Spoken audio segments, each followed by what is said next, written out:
Oh, praise the name of the Lord our God. Praise his name forevermore. For endless days we will sing his praise. Oh Lord our God. Good morning, family. Good morning, God's people. You ever just wake up in the mood to praise the name of the Lord our God, just to sing his praises? I am just so excited about today. These days just keep getting better. You know, I can't find and haven't found any reason not to give God all his glory today and just to lift up his holy name. He's so good. He's so wonderful. He's so loving. He's just my all in all. I can't wait to be in his presence and sing his praises for eternity. So might as well start now. Listen, yesterday I was talking about being the commander's driver overseas when we were deployed in Iraq, and some of the perks that brought with it, carrying the presence and the authority and the respect of the commander wherever I went, and taking him with me.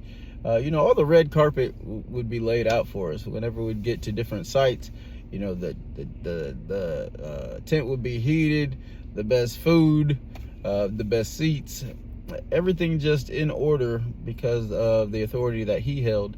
And I got to enjoy these perks with him because I was with him. And but also when I would go places by myself on his orders or on his authority, then you know, also those things would be laid out for me as well, not because of who I was again, but because of who he is. And the same thing happens today because I carry the power and the authority of the Most High God with me wherever I go, and the Holy Spirit goes before me and prepares a place for where I'm going. I remember that there's also these perks and these just being at the right place at the right time because I was with him. So we would go to different units, to different areas, outposts and things like that. And one time we get to a unit where just before we got there, all the communication systems had going out and they were running dark. And so a lot of the higher up NCOs were trying to get this fixed and tried to get this handled. They're trying to get it done before he arrived because no one wants to be out of sorts when the commander pulls up on the site. But we pulled up and everyone was scrambling and trying to figure it out. And because I was a communications tech at the time, I was able to step in. Actually, the commander told me to step in and take a look. That's another thing. He had full faith and confidence that I knew what I was doing, not only as his driver, but in my job. And so I was able to go and take a look at what was happening and get it repaired. And this happened in the presence of a lot of different officers, a lot of different higher ups and higher up NCOs.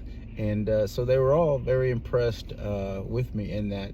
And it felt good to be recognized for having done a job, done a good job, a job well done.